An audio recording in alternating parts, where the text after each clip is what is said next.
We'll just let a few other people join from the waiting room.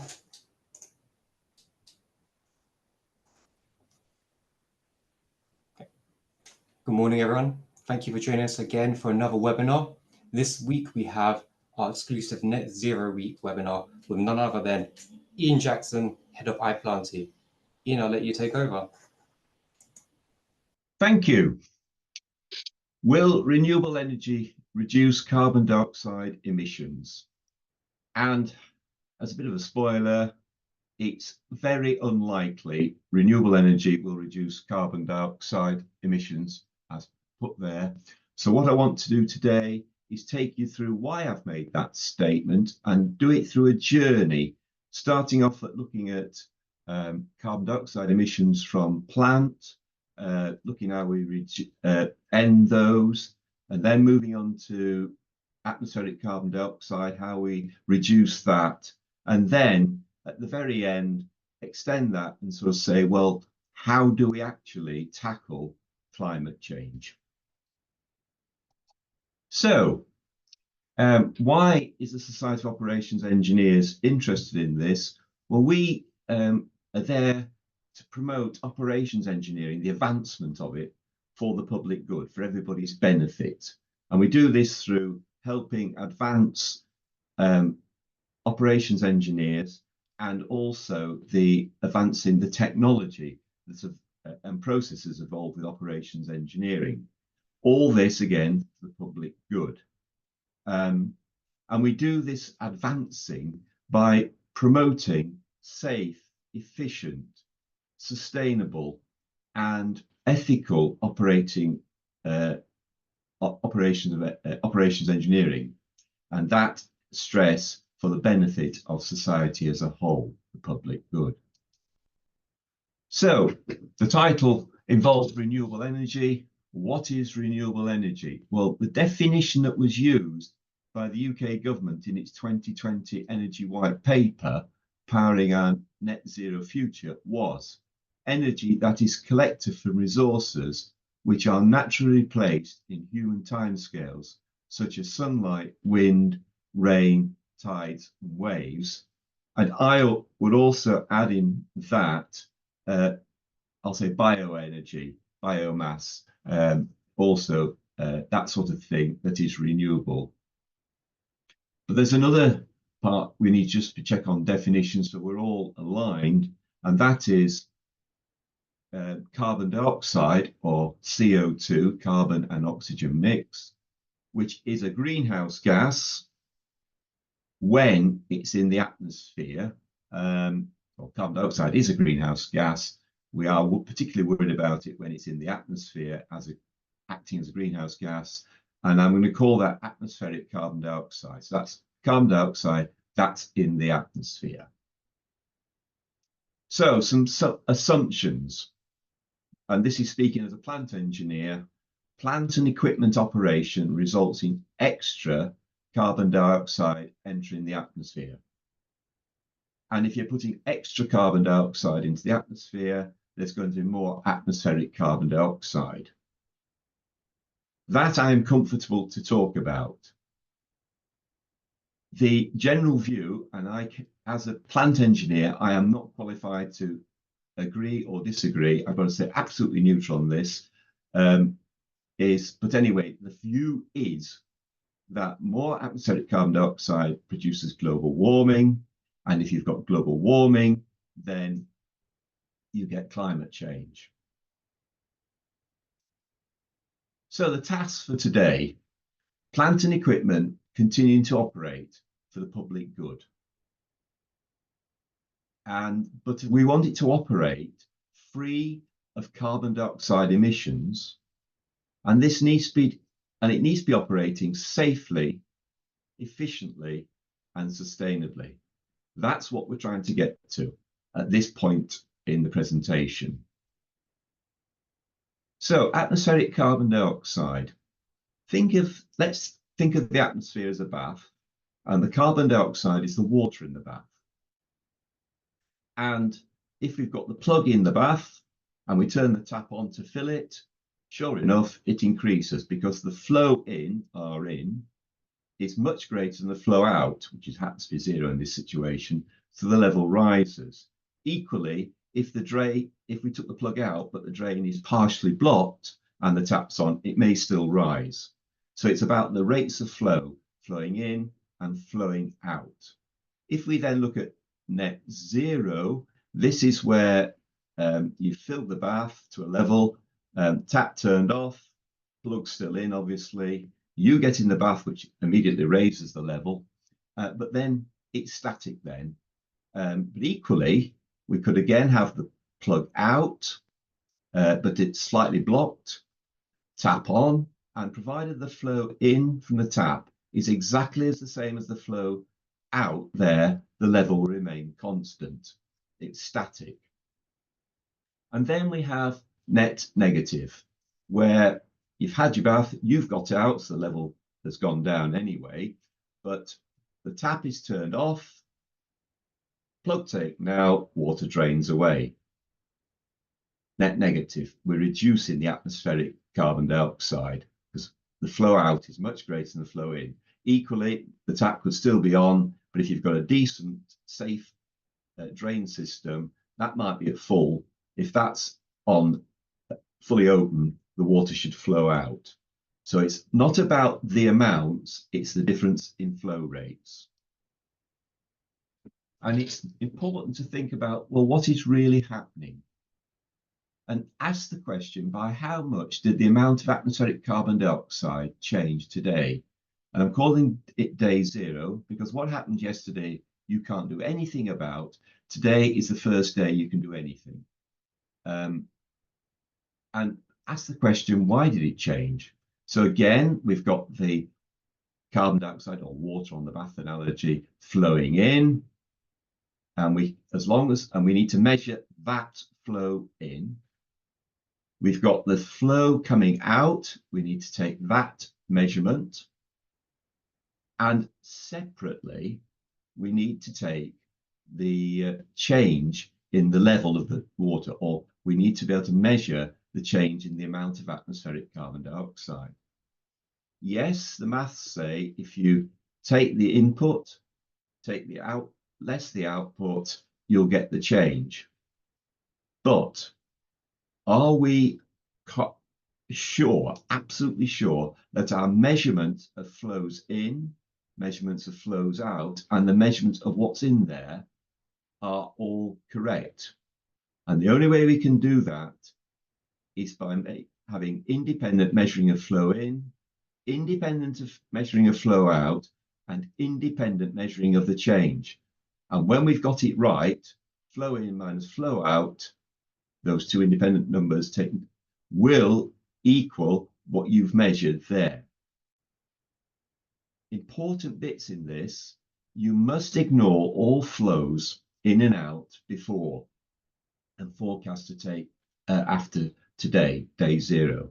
So what happened today, what happened yesterday doesn't count because we're not doing financial accounting here. So we're talking about flow rates, physical flow rates. It's not a medium of exchange like finance is. And so equally, because you've done a lot of actions today to do something to reduce it in the future, you cannot credit it to today. Let's see how good your actions really were when we go forward at that point. So it's about what happens today and 3 separate measurements as a check. And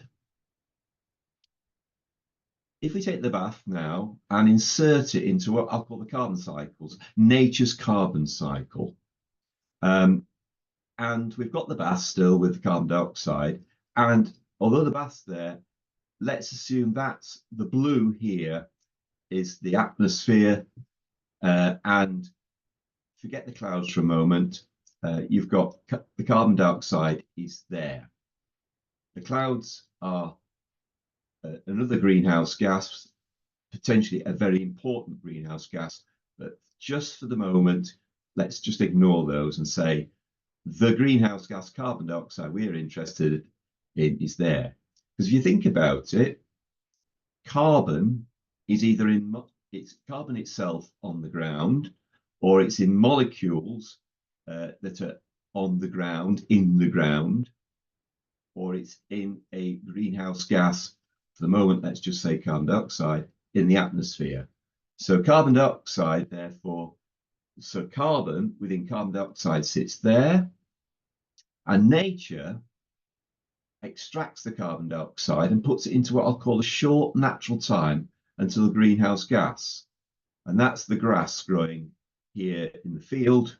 That grass grows, absorbing carbon dioxide, and then the grass is eaten and by animals. They produce carbon dioxide and other gases, but let's just stick with carbon dioxide. And that goes back into the atmosphere in a very short time.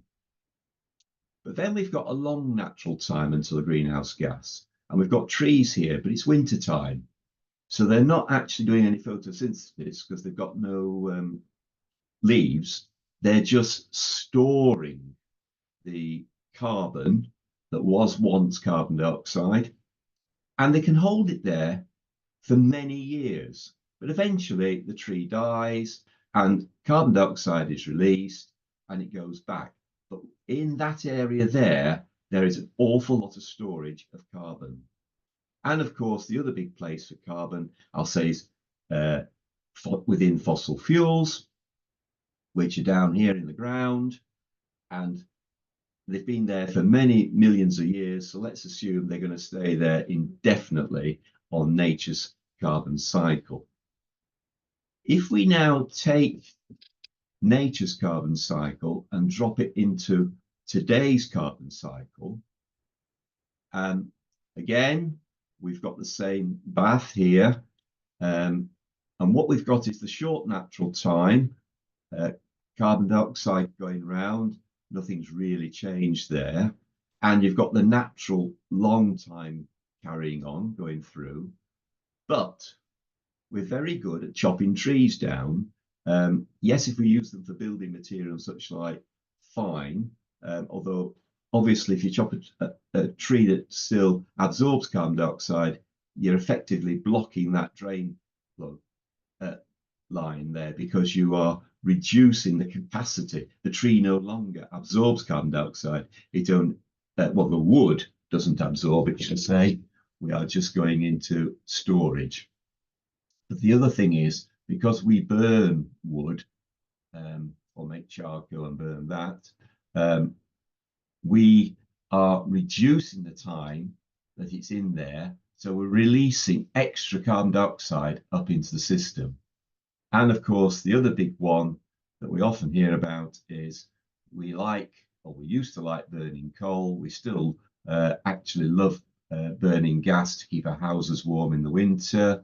And we like using our cars, and we're producing an awful, so we're getting a lot of carbon in the form of that ends up as carbon dioxide that would have stayed there. It's extra, it's going round and through.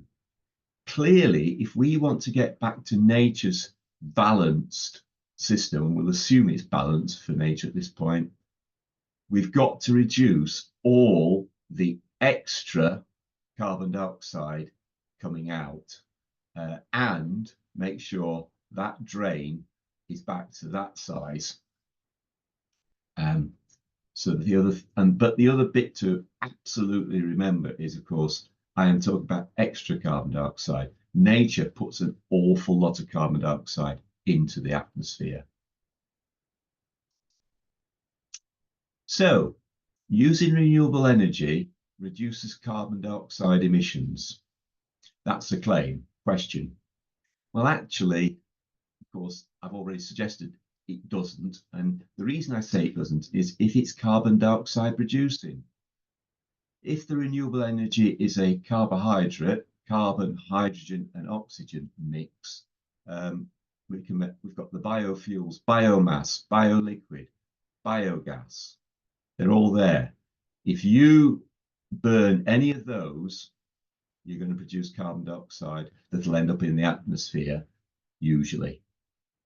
And also, of course, there's got the hydrocarbon, carbon and hydrogen, the particular one being methane. That's if you think about nature, if it's only cows and sheep giving it off through their mouths, if we collect it, we can burn it. But it's methane there.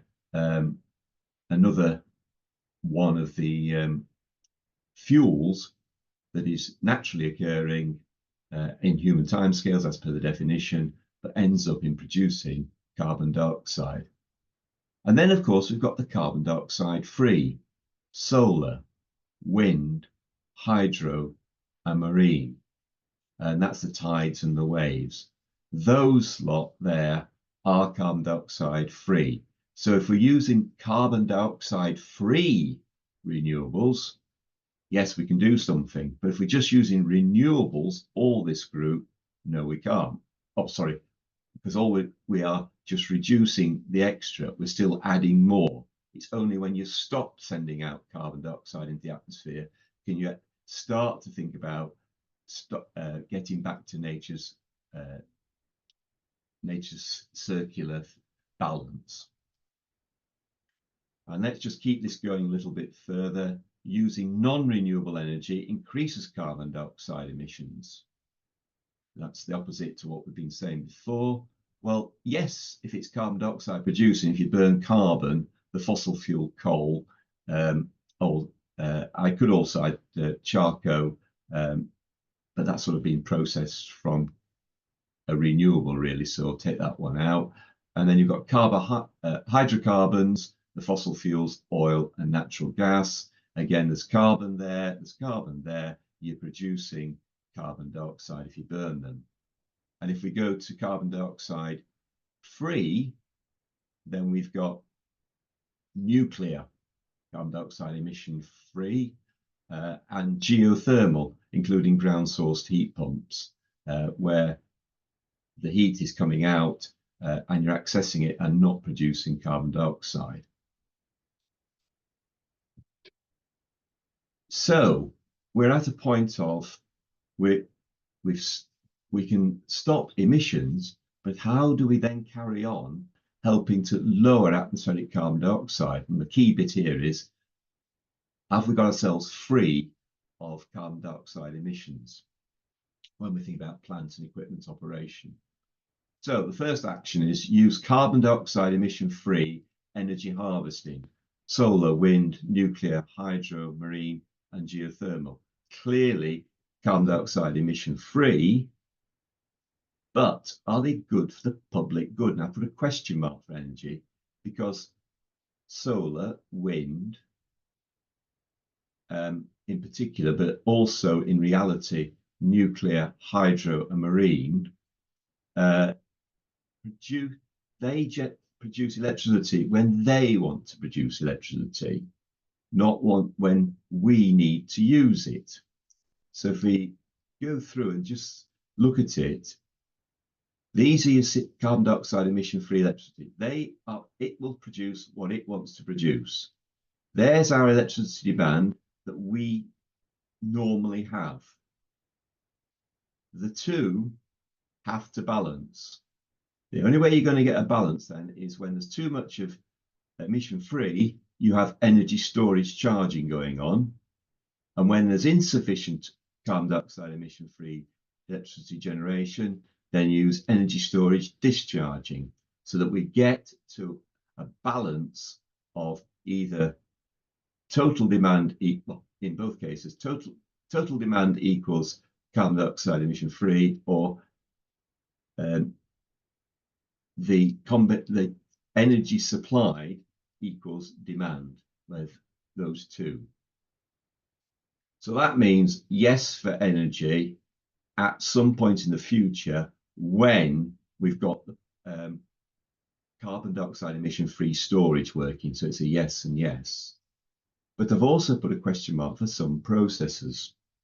And the reason for that is, if you want to make iron currently, if you want to get iron from the iron ore, iron oxide, basically the way we do it is we mix the iron oxide, iron and oxygen mix, with carbon, pure carbon, heat it all up, and the oxygen is sucked out, best way of putting it, out of the iron ore, and we end up with pure iron and pure carbon dioxide, which is not great if that lot goes off into the atmosphere as it does now.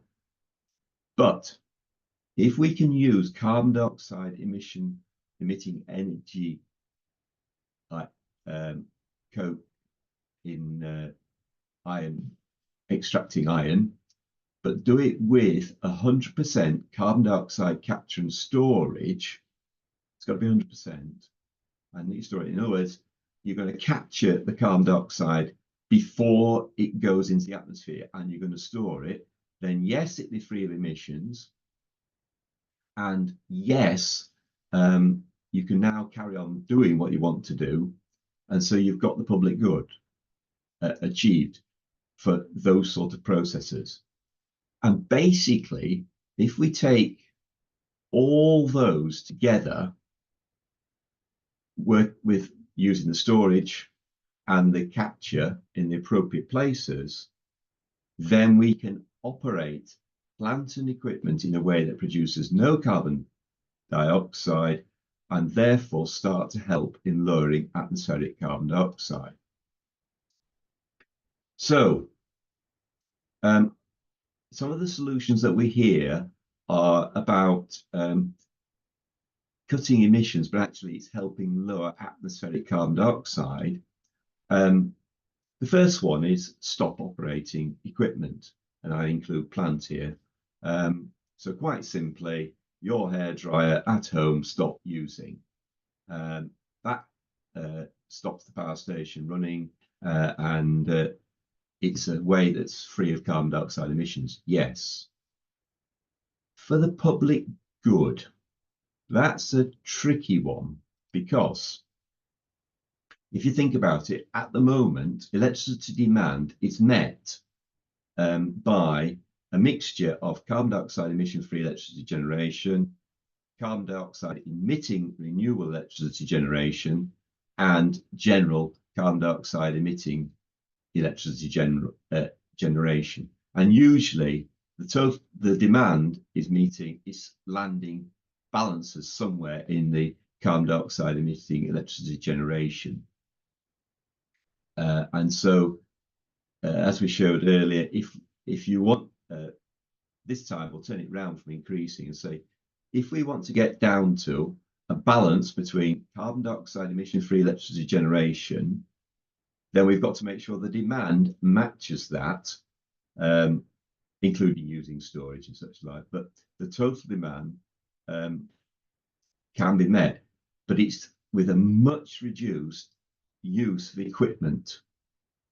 And are people happy to reduce the amount of equipment they're using? The hairdryer, fair enough, but are you happy to switch off the lights at a hospital? Are you happy to switch your central heating off in the middle of winter and the lighting at night? Big decisions. It may be that people are to get a result. So that's why I put a question mark there. It's certainly the cheapest, easiest, and most deliverable, but are we comfortable that we can do all that and keep the public good happy? And then we've got all electric vehicles, and I'm going to include all electric vehicles, heat pumps, all that, and lump in hydrogen, because if you're going to have more hydrogen, it's electricity. You need to get to a point where electricity generation is free of carbon dioxide anyway. So at the moment, does it? I'm going to just does it produce? Is it free of carbon dioxide? Well, electricity generation itself isn't. It certainly meets the public good. And if we go back here, we've got the demand, it's across this point now. We've got demand. We've got the demand. Carbon dioxide emitting.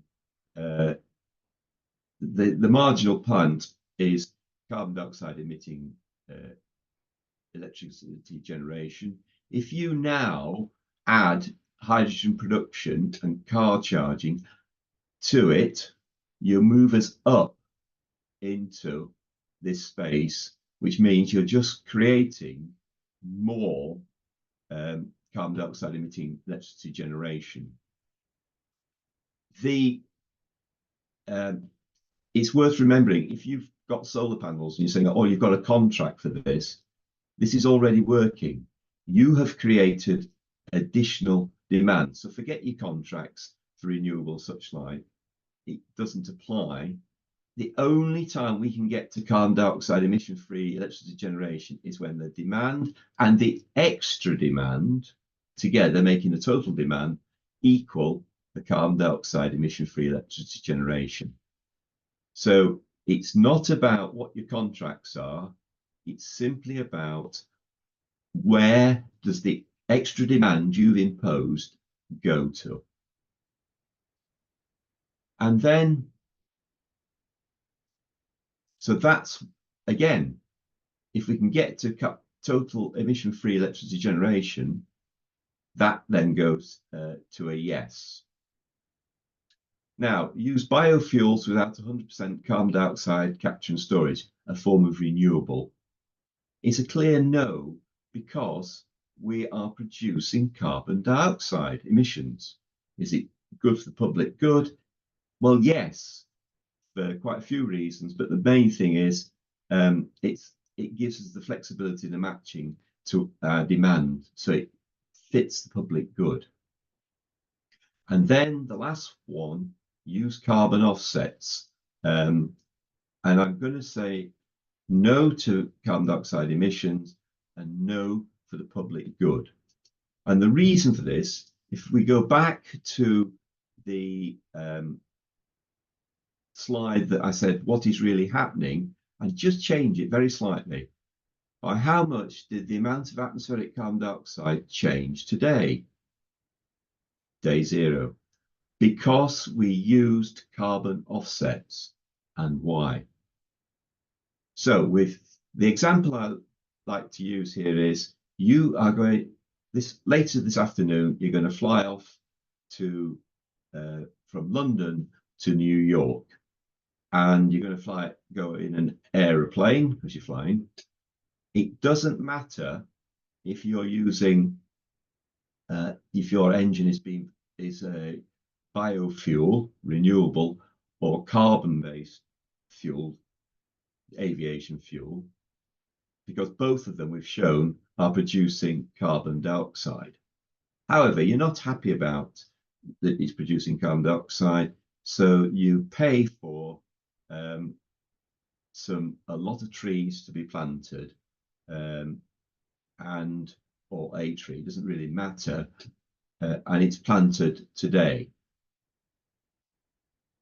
And the idea is, over time, the tree will absorb the carbon dioxide, so it offsets it. Well, if we go to the maths of it, the flow in, because you're flying, there is more carbon dioxide entering today. You've planted the tree, and actually, the process of planting the tree today may have produced a bit more carbon dioxide, so that number is higher again. So that number has increased. If it's an acorn you've planted, how much carbon dioxide did it absorb today? None. So that number has not changed. So the change in the amount of carbon dioxide in the atmosphere is that there's been a small increase. And that increase, we're going to have higher levels of carbon dioxide for many years until the tree has the trees have absorbed that carbon dioxide out of the system. Because again, we're talking about flows in, and once the flow in across the day is greater than the flow out, you've got to wait then till that's reduced. Well, if you do no more flights, fair enough, And then over time, this goes up slightly, and so the rate comes down. Because if you think about it, a tree may take many years to absorb the carbon dioxide. Burning a tree or flying, it's a few seconds to get the carbon down, or a few minutes to get the carbon dioxide out into the atmosphere. So again, I say it's not financial things. You can't put them one side to the other. If we're actually on about really reducing the amount of carbon dioxide in the atmosphere, or recutting the amount that's flowing in, we can't be using carbon offsets. So, efficiently securing sustainable reductions in atmospheric carbon dioxide, we need a clear focus on reducing atmospheric carbon dioxide, because that is the objective. This is what we're trying to do.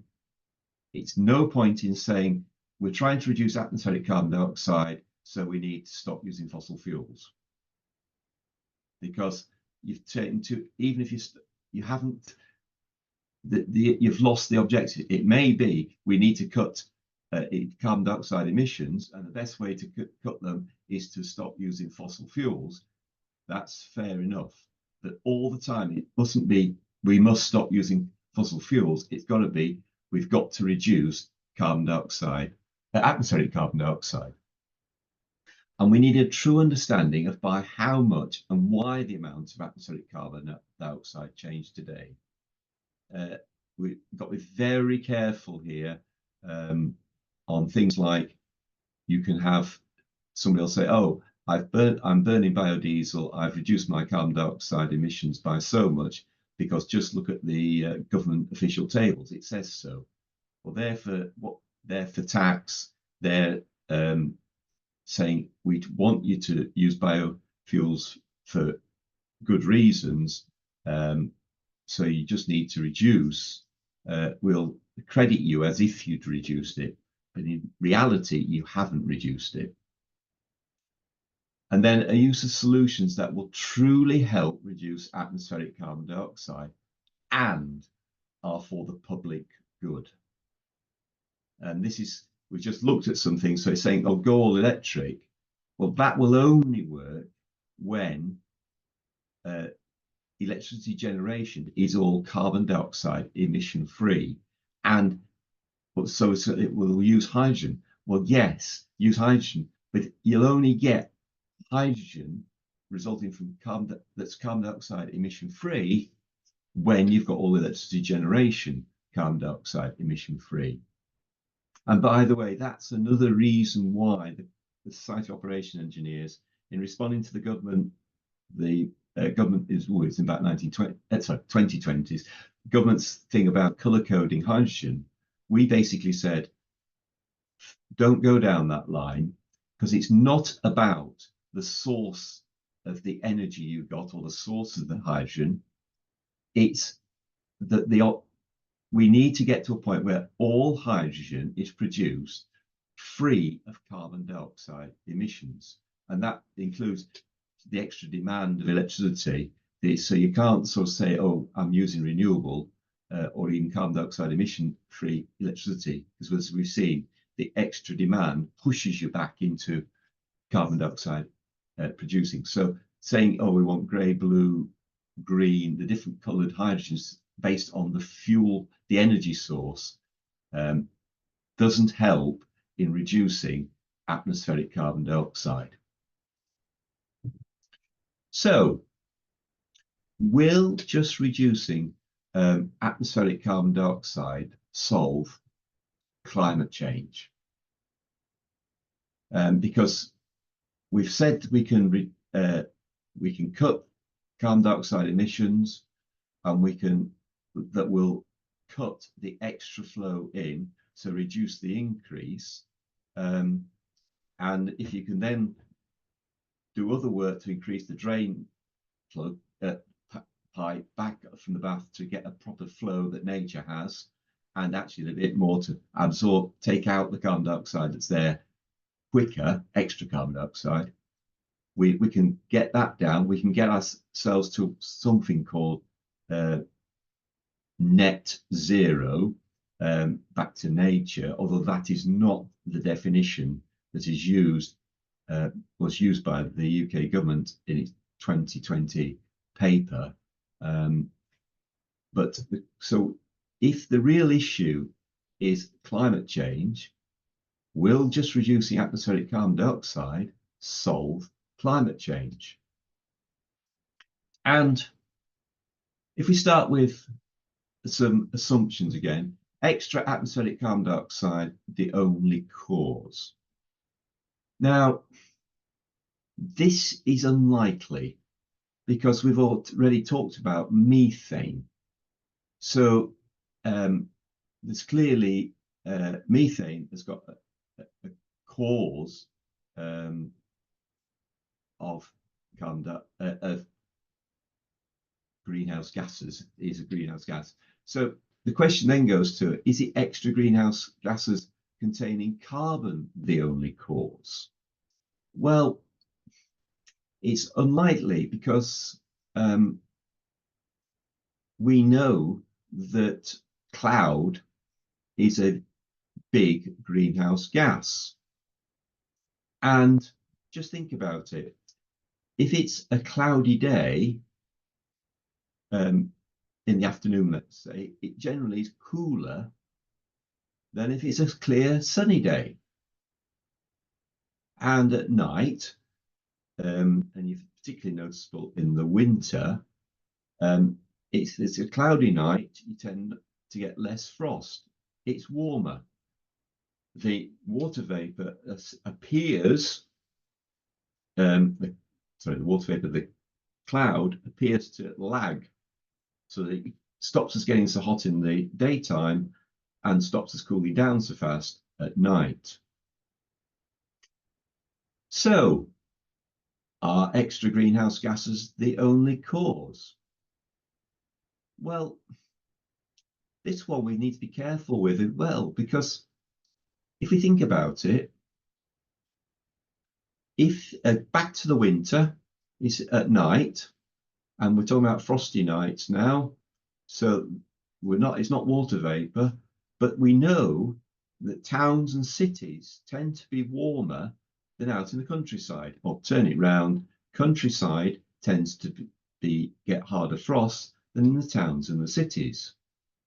Could it be, and I'm saying could, is a question here, could it be that because we're pushing so much more energy in to heat the more dense amounts and the larger numbers of homes, of course, there's heat escaping from them, causing that area to be warmer, and therefore the cooling overall is slightly less than it would have been if we hadn't been using all that energy. And if that energy is coming from nuclear, fossil fuels, well, this is energy that's been released in. It didn't come from, well, it hasn't recently come from the sun, let's put it that way, not in human timescales. So this is extra energy going in. Is that over time creating more of a problem? And then, of course, that really starts to come to heat released from chemical reactions, because I've already said energy going in. Well, it does suggest that nuclear might actually be contributing because it's releasing it, and or the fact as we burn coal, oil, we just bring more energy in there. Are we sure that I'm wrong here? And that are we sure that the chemical reactions we're doing is not influencing? I'm not saying it's the only cause, but is it just adding to it? And then if we start saying, well, releasing energy into the atmosphere is maybe contributing, what about heat extraction from the ground? Because what we're doing is we have this very slow rate of release, and now we're pumping the energy, the heat, out of the ground. So again, is that contributing? These are questions. I'm not saying they're the answers, but I think we just need to make sure that we know exactly what's going on. And then, of course, the other one is some global warming because of natural processes may be going on. Again, not saying this is the cause.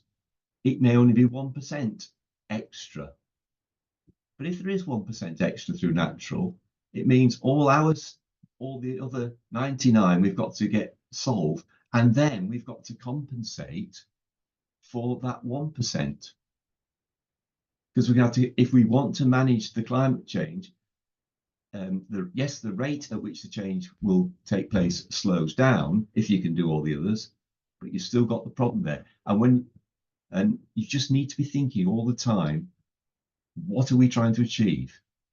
How can we best tackle, in this case, global warming and therefore, well, climate change and therefore global warming?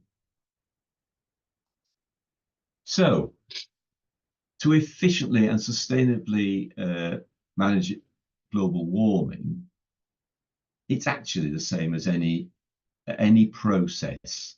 If we've got an objective, a task, let's think about it in that sense. And what we've got is, whatever the task is, we need to be focused on the task. In this case, it's a focus on controlling global temperatures. That's where the focus is. And then we need a true understanding by how much and why did global temperatures change today? Basically going back to the same sort of maths as we did before. Heat coming in, where did it come from? Heat going out, where did it go from? That sort of thing. It's the same process, a true understanding by how much, what's going on, basically. And then being very clear and understanding what's going on, knowing what we're trying to achieve, a use of solutions that we are confident will truly help manage global temperatures, and we're also going to be for the public good. Because if it's not for the public good, it's hard to see how society will allow such solutions to go through. In other words, can we sustainably deliver these if everybody's not signed into this, if we're not meeting the public good? And then from that, and I could have used this slide at each stage sort of thing as we've gone through.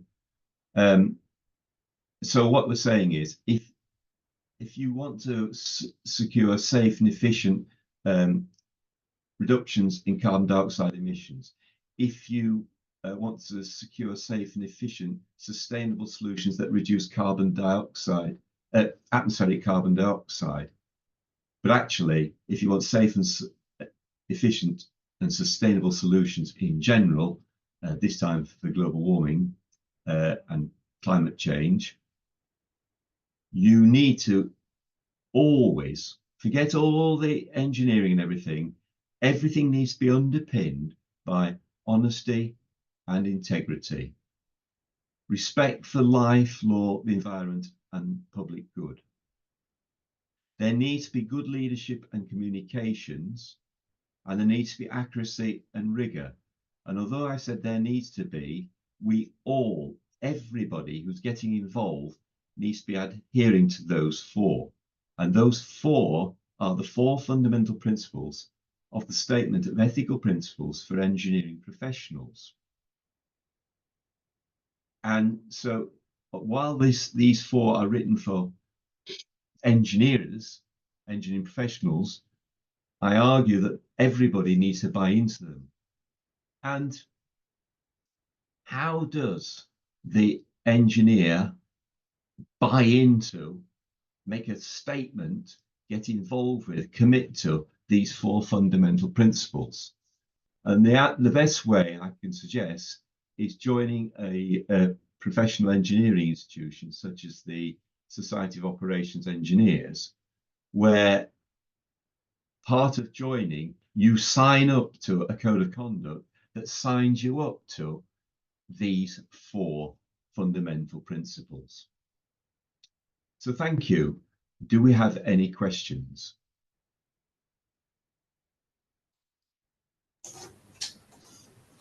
Thank you for that, Ian. We do have a few questions here. So an anonymous attendee asked, understandably, solar, etc., do not burn fossil fuels, therefore do not generate CO2 in operations. But what about the cradle to grave emissions? That's a good one there. And it's one that, oh, hang on. It's a good one there. The answer to that we've looked at in the past is that sort of saying, well, there's two phases while we're on a transition to zero, and if you are building a solar plant, how many years is it going to run for, and how much energy is it going to produce clear of carbon dioxide, which is its output, and how much energy was used to produce it. But the energy at the moment is, if you get to a point where there's zero emissions, then of course that is zero, sorry, not energy, but carbon dioxide produced. And you sort of get to a point where it's, as long as there's a small gain while we're in transition, it's worth it.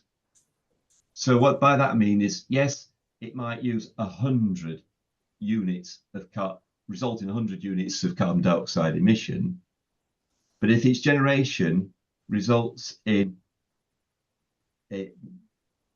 99 free of, 101 free of, then you have made a small difference. It's not going to solve anything because, but you're building up. So as long as the total project, allowing for all these things, ends up with a small or some reduction in carbon dioxide emissions overall, then it's worth it, because otherwise, how do we ever build the stuff that to get to a point where it's free?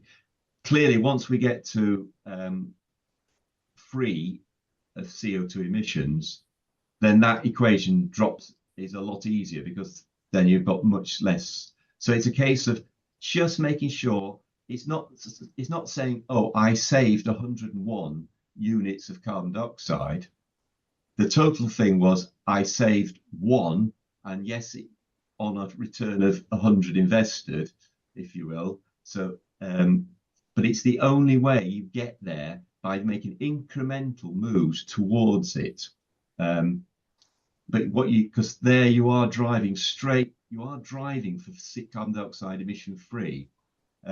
Whereas if you're saying, oh, I'm converting from coal to gas, or coal to biofuel, you'll reduce your carbon dioxide emissions, but it's reduced, but you're still producing extra, so you're not getting anywhere. It's got to get you to, actually, we produced less than we consumed. That leads on quite nicely to Fred's question. He said, how much does the non-renewable energy sector depend on the reduction of CO2 by natural or non-natural sources? So I think he's talking about.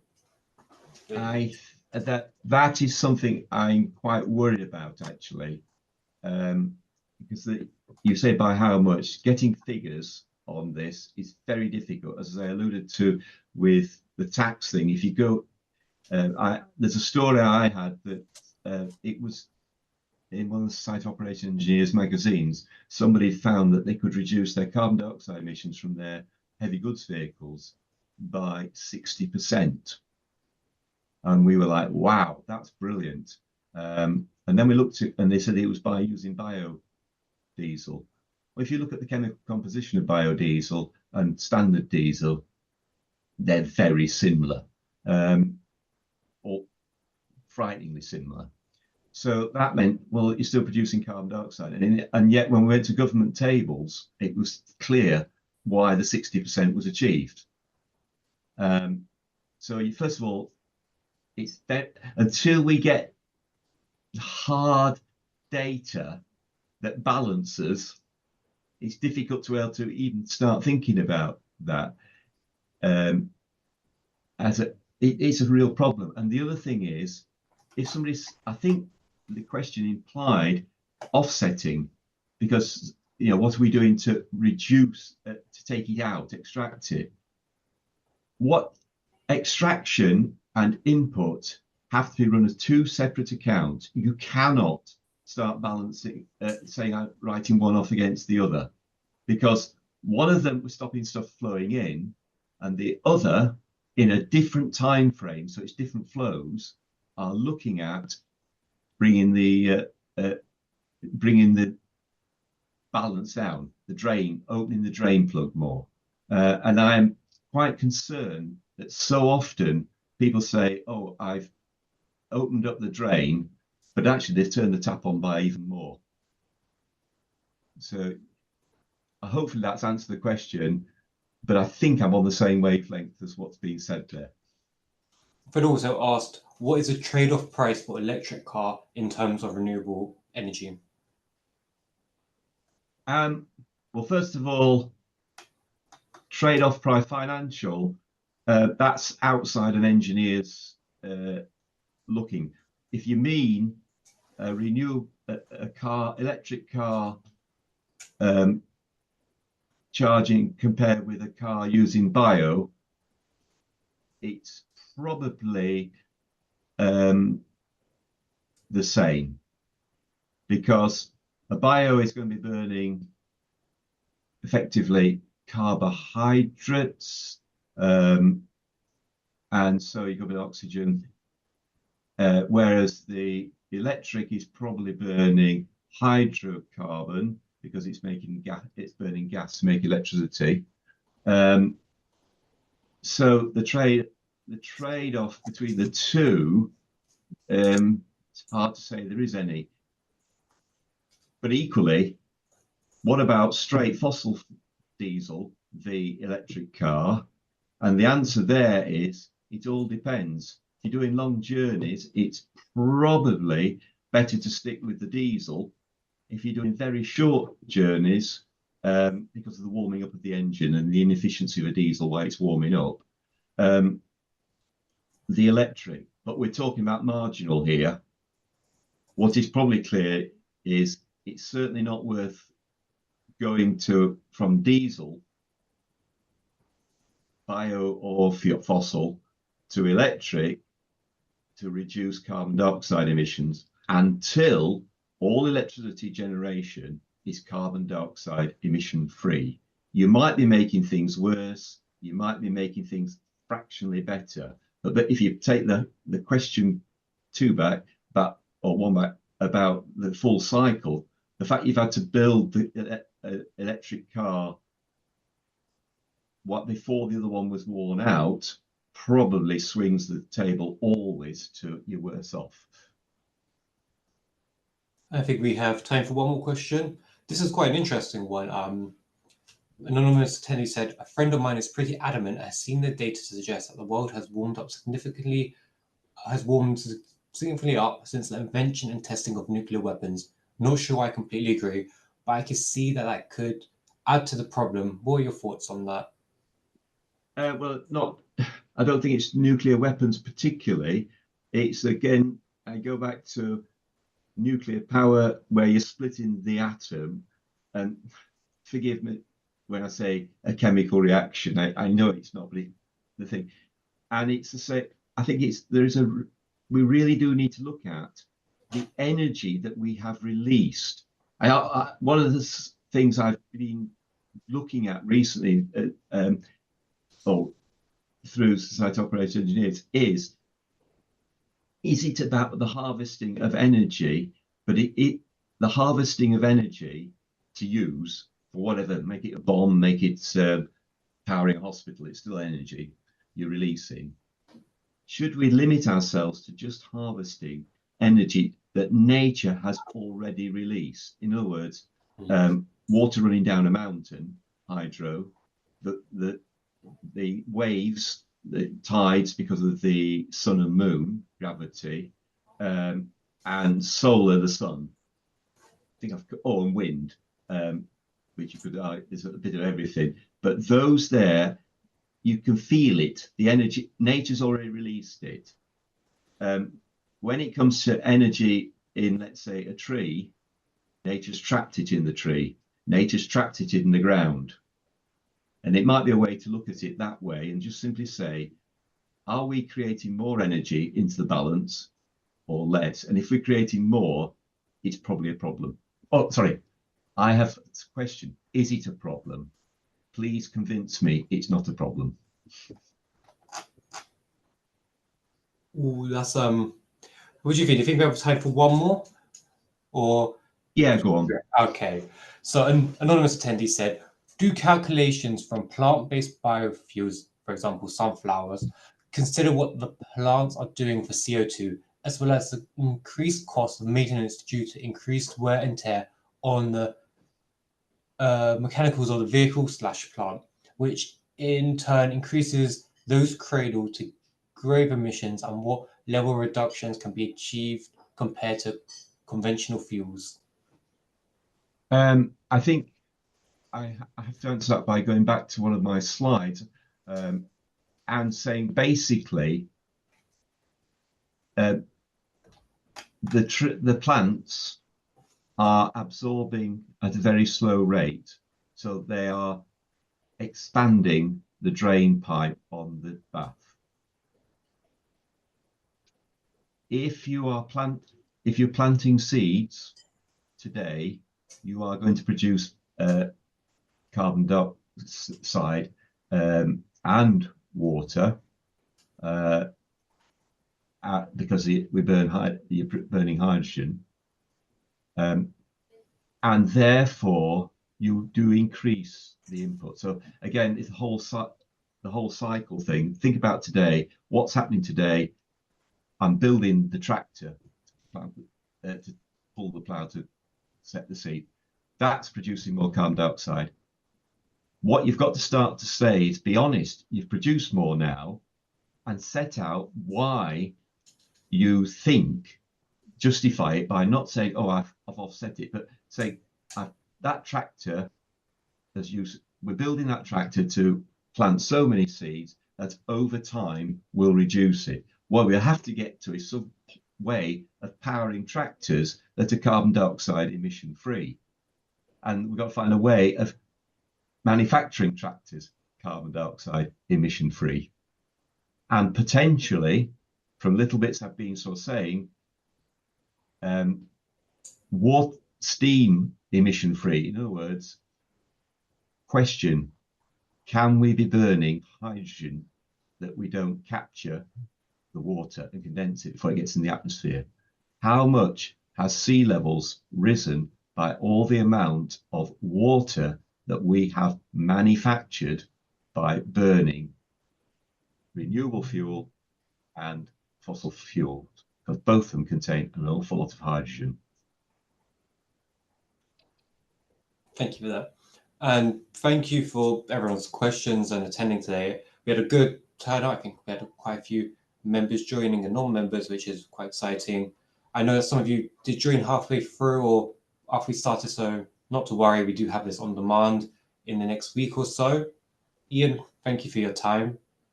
And I'd just like to bring everyone's attention to what's on the screen at the moment, the Safety and Resilience Award in Engineering. It's an award show we're hosting at the Society of Operation Engineers. It's free to enter, and I really do implore all of you to submit an entry, to really show off just how amazing you guys are. With some of these questions that were really insightful, and it proved that a lot of you are doing really exciting stuff, and we do want to shout about that. But once again, thank you for joining. Thank you, Ian. Thank you. Have a great day. Bye, everyone. Bye.